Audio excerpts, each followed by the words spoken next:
नमस्कार दोस्तों, CGPSC prep में आप सभी का स्वागत है। यदि आप हमारे चैनल पर नए हों तो चैनल को सबसे पहले सब्सक्राइब कर लीजिए और बेल आइकन का बटन उसको प्रेस कर लीजिए ताकि आपको नोटिफिकेशन मिलता रहे। इसके लिए आप हमारे टेलीग्राम लिंक से जुड़ सकते हैं और हमारे फेसबुक पेज को लाइक करिए। तो चलिए शुरू करते हैं। हेलो दोस्तों, मैं बुद्धेश्वर, एक बार फिर आप सभी का स्वागत है। आज का जो हमारा टॉपिक है वो छत्तीसगढ़ के प्रमुख फसल पढ़ेंगे। इसके पहले हमने छत्तीसगढ़ में कृषि की स्थिति और कृषि जलवायु प्रदेश, जोत का आकार, भूमि की स्थिति, ये सभी चीज़ें से संबंधित तथ्य एवं आंकड़े देख चुके हैं। तो यदि आपने वह वीडियो नहीं देखे होंगे तो यहाँ पे आई बटन आएंगे, उसको क्लिक करके आप देख सकते हैं। आज का जो हमारा टॉपिक है वो प्रमुख फसलों में बात करेंगे हम।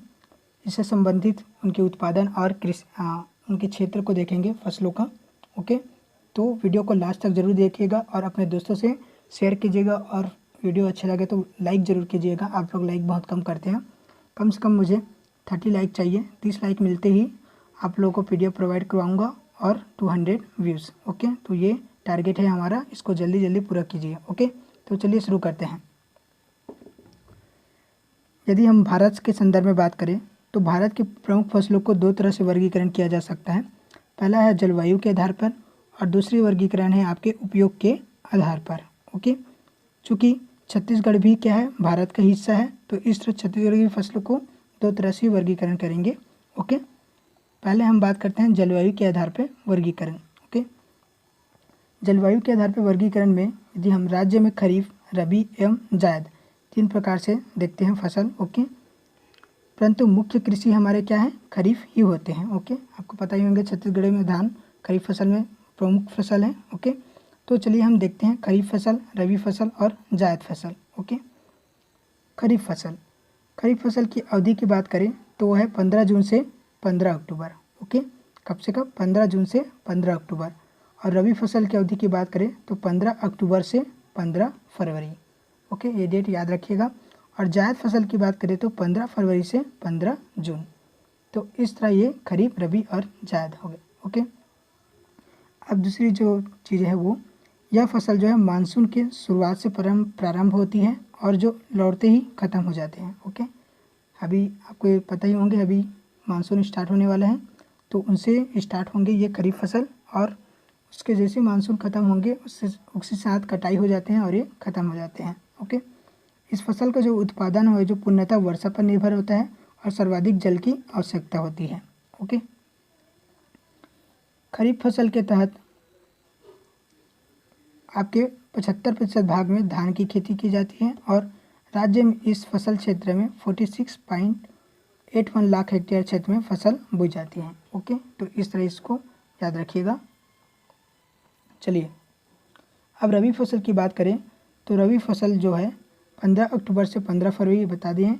यह फसल जो है शीत ऋतु, ठीक है, शीत ऋतु के प्रारंभ में बोई जाती है और ग्रीष्म ऋतु के प्रारंभ में काट ली जाती है रबी फसल। ओके, यह फसल जो है पूर्णतः सिंचाई पर निर्भर होते हैं। ओके, और इसमें पानी की आवश्यकता कम होती है। यदि हम रबी फसलों के तहत 9.43 लाख हेक्टेयर क्षेत्र में बोया जाता है। ओके, ये भी डेटा याद रखिएगा। जायद फसल का ड्यूरेशन आपको पता है 15 फरवरी से 15 जून। ठीक है, यह फसल जो है ग्रीष्म ऋतु के प्रारंभ में, ओके, ग्रीष्म ऋतु के प्रारंभ में बोकर, ठीक है, वर्षा ऋतु के प्रारंभ में काट ली जाती है। इन फसलों में सिंचाई की अति आवश्यकता होती है। अब ठीक है, सबसे ज़्यादा सिंचाई की आवश्यकता जायद फसलों में होती है और सबसे कम सिंचाई की आवश्यकता आपके रबी फसल में होती है। और वहीं खरीफ फसल जो है पूर्णतः मानसून पर आधारित है। ओके, चलिए अब इनके उपयोग के आधार पर वर्गीकरण देखते हैं।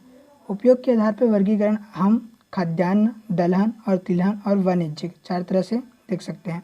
खाद्यान्न और दलहन, तिलहन और फिर वाणिज्यिक फसल।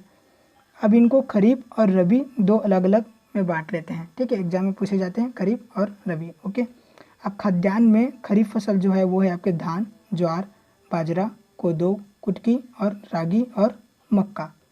ओके, तो इसको आप कुछ ट्रिक्स बना के ऐसे याद रखें ना, जैसे आप बना सकते हो बाजरा। ओके, बाजरा को बी कर लेना, कोदो को जैसे आप सी कर लिए। ओके, धान को आपने डी कर लिए, BCD हो गए आपके।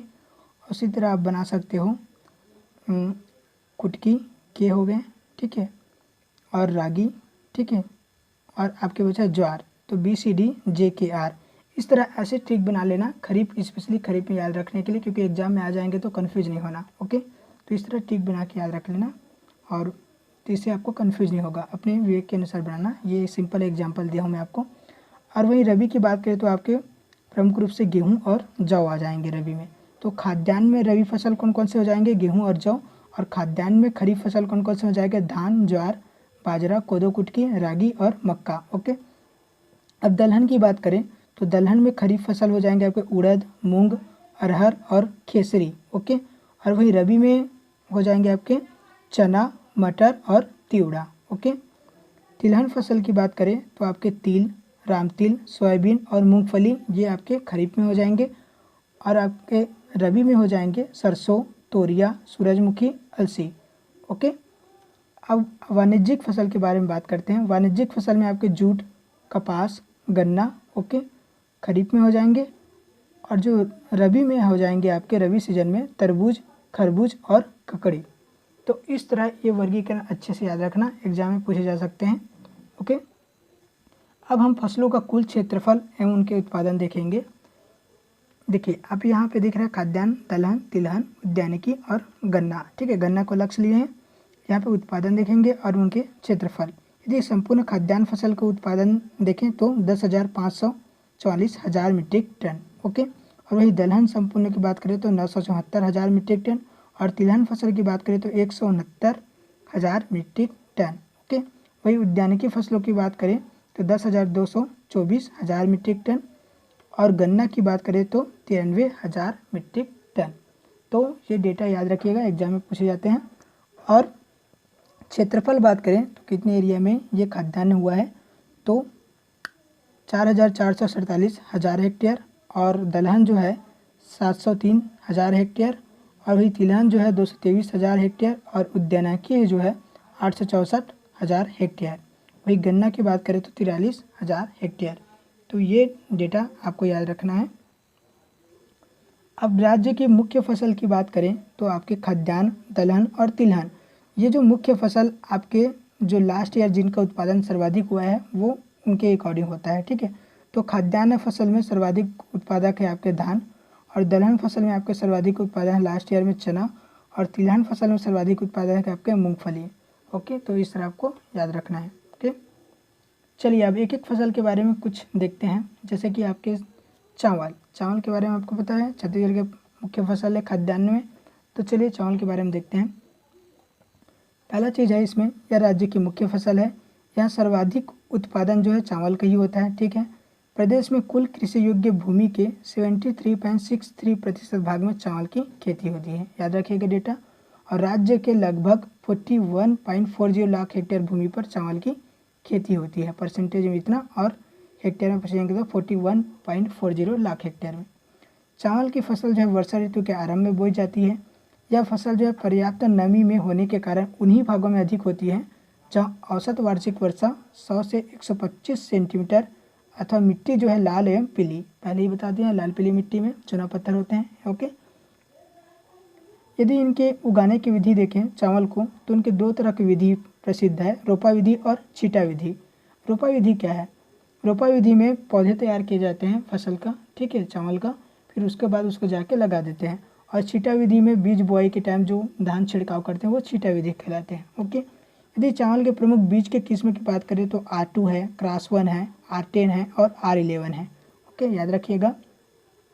रायपुर में जो है चावल अनुसंधान केंद्र स्थित है।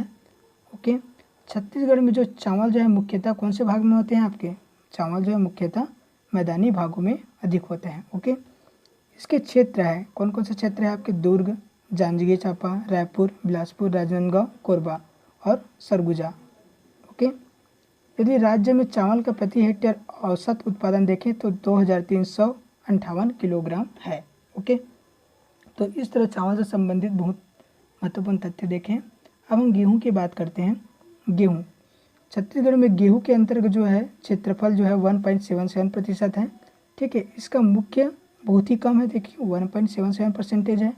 ठीक है, इसका मुख्य कारण जो है शीतकाल में सिंचाई की सुविधा की कमी है। ओके, यदि हम प्रति हेक्टेयर औसत उत्पादन की बात करें तो यह राष्ट्रीय औसत उत्पादन से कम है तथा 1548 किलोग्राम प्रति हेक्टेयर के आसपास है।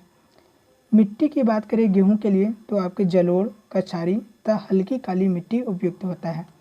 मुख्यतः मैदानी इलाके में होते हैं। कांकेर में और कोयला बेड़ा शामली तहसील, ठीक है। गेहूं के अंतर्गत कुल भूमि का 1% या कुछ अधिक है, मतलब इतने कांकेर, कोयला बेड़ा और शामली तहसील में ही 1% के आसपास हो जाते हैं। कोंटा, बीजापुर और दंतेवाड़ा तहसीलों में गेहूं की खेती बहुत नगण्य है। ओके, इसके पश्चात आपके दुर्ग, रायपुर, बिलासपुर, राजनांदगांव, रायगढ़ तथा बस्तर का स्थान है जहां गेहूं होते हैं। ओके, अब बात करते हैं कोदो कुटकी। ओके, ये भी बहुत प्रमुख खाद्यान्न फसल है राज्य में। कोदो कुटकी जो है मोटे अनाज की फसल है। धान के पश्चात कोदो कुटकी राज्य की दूसरी प्रमुख उपज है। ओके, इसे गरीबों का अनाज भी कहा जाता है। क्या कहा जाता है? गरीबों का अनाज, याद रखिएगा। ओके, वर्ष 2018-19 में 99,000 हेक्टेयर क्षेत्र में यह फसल बोई गई थी, जो कि कुल बोए गए क्षेत्र का 1.11% है। इसको भी याद रखिएगा। कांकेर जो है कोदो कुटकी का सर्वाधिक उत्पादक जिला है। ओके, अब हम बात करते हैं अरहर। अरहर यह एक प्रमुख दलहन फसल है। ओके, इस फसल को जुलाई अगस्त में बोया जाता है तथा मार्च अप्रैल में काट लिया जाता है। इसे वर्षा के आरंभ में कपास एवं ज्वार के साथ बोया जाता है। तो याद रखिएगा अरहर। ज्वार जो है खरीफ एवं रबी दोनों की फसल है ज्वार जो है, लेकिन ज्वार का खरीफ क्षेत्र अधिक है। यह जून जुलाई में बोई जाती है एवं सितंबर अक्टूबर में काट ली जाती है। ओके, अब हम बात करते हैं मक्का यह प्रदेश के सभी हिस्सों में बहुत छोटे पैमाने पर उगाई जाती है। अक्सर किसान अपनी बाड़ियों में इसकी फसल बोते हैं। ओके, सरगुजा, बस्तर, दंतेवाड़ा, कोरिया, जसपुर, कोरबा, बिलासपुर आदि प्रमुख उत्पादक क्षेत्र है मक्का का। देखते हैं अब कपास के बारे में। कपास जो है छत्तीसगढ़ में कपास का उत्पादन नहीं होता है। ओके, लेकिन कुछ जगह होते हैं, जैसे दंतेवाड़ा, बस्तर, सरगुजा एवं धमतरी जिलों में अत्यल्प क्षेत्र में इसकी खेती की जा रही है। चलिए अब वाणिज्यिक फसलों में गन्ना की बात करते हैं। गन्ना, राज्य में गन्ना की खेती बहुत कम ही हो जाते हैं, लेकिन कुछ मात्रा में होते हैं, जैसे आपके राजनांदगांव, कबीरधाम, दुर्ग, रायपुर, इसके आसपास के क्षेत्रों में गन्ना की खेती की जाती है। सरगुजा, रायगढ़, बस्तर तथा बिलासपुर जिलों में भी इसकी खेती होती है। गन्ने की खेती राज्य के 43.3 हजार हेक्टेयर क्षेत्र में की जाती है।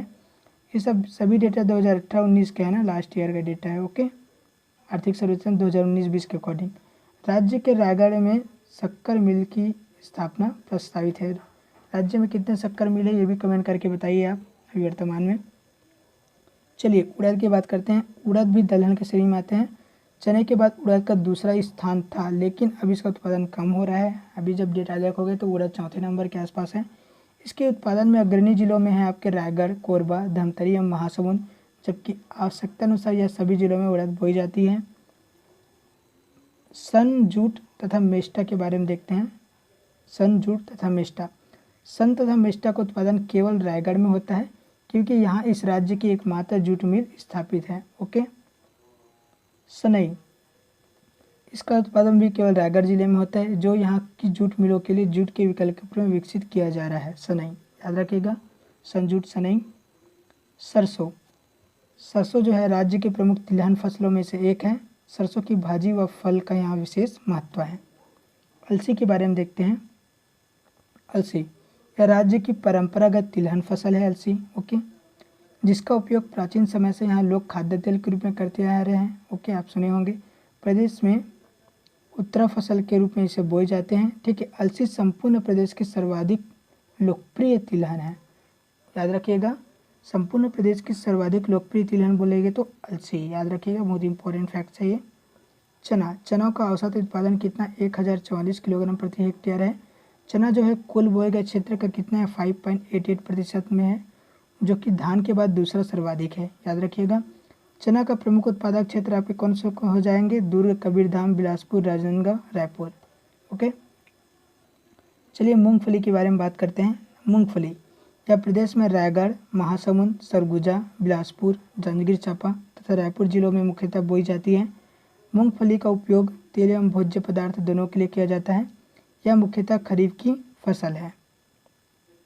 ओके। अब हम प्रमुख फसलों का उत्पादन देखेंगे और उनके अंतर्गत क्षेत्र देखेंगे। 2018-19 का डाटा है। उत्पादन को 1000 मीट्रिक टन में देखेंगे और क्षेत्र को 1000 हेक्टेयर में। ओके, तो आपको 4 कॉलम दिखेंगे, एक में फसल होंगे, एक में उत्पादन, एक में फिर फसल, उनके क्षेत्र होंगे। ओके, तो चलिए इसमें क्रम भी पूछे जाते हैं, ध्यान से देखिएगा।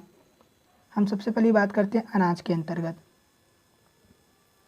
अनाज, ओके, अनाज में आपके कौन से धान, ठीक है, प्रमुख रूप से 9,762 मीट्रिक टन। ओके, याद रखिए ये डेटा। उसके बाद आ जाएंगे आपके गेहूँ 446,000 मीट्रिक टन, फिर मक्का आ जाएंगे आपके 303,000 मीट्रिक टन, फिर आपके कोदो कुटकी आ जाएंगे 22,000 मीट्रिक टन। तो क्या हो जाएंगे, क्रम याद रखिएगा, धान, गेहूँ, मक्का, कोदो कुटकी। वही छोटे अनाज में आपके 5.76 हज़ार मीट्रिक टन, ज्वार आ जाएंगे आपके 2.81 हज़ार मीट्रिक टन और जौ आ जाएंगे आपके 1.36 हज़ार मीट्रिक टन। यदि कुल अनाज की देखें उत्पादन तो 10,544 मीट्रिक टन, याद रखिएगा डेटा।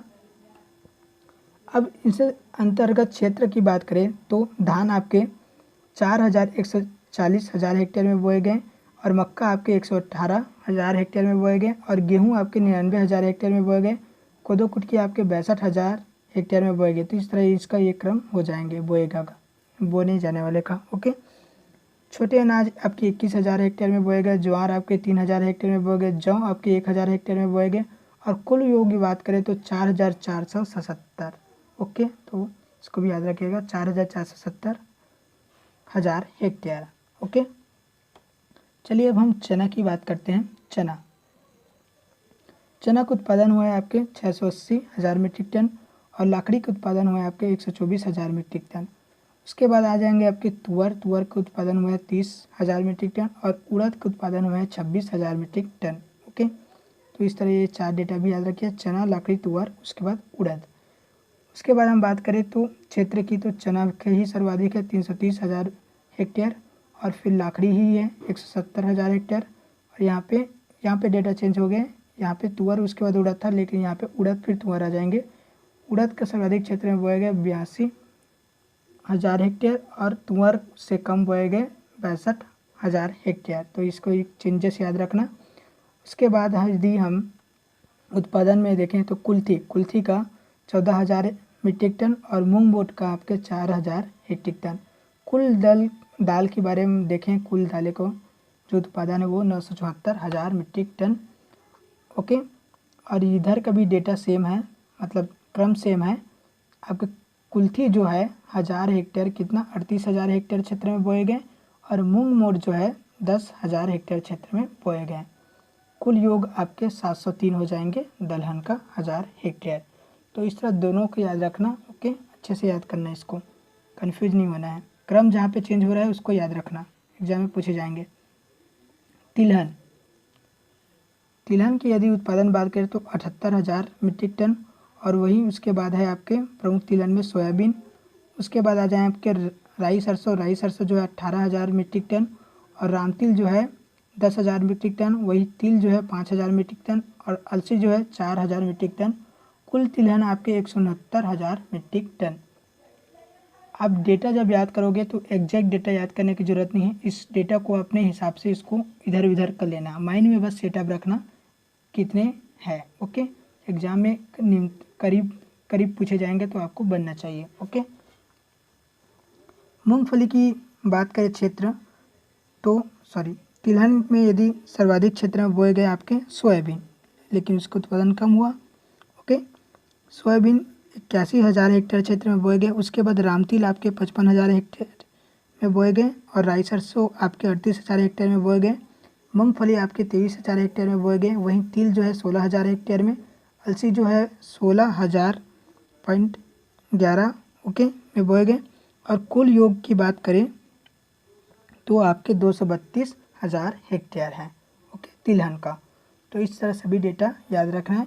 डेटा आपको ज़रूरत के अनुसार याद रखना है, जितना याद होते हैं उतना ही याद रखना है, बाकी एक एवरेज कैलकुलेशन करके आप याद रखना। ओके, कोई एग्जैक्ट डेटा याद रखने की ज़रूरत नहीं है।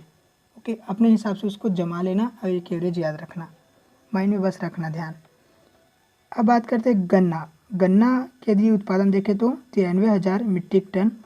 ओके, और क्षेत्र में कितने क्षेत्र में बोए गए? 43,000 हेक्टेयर क्षेत्र में बोए गए।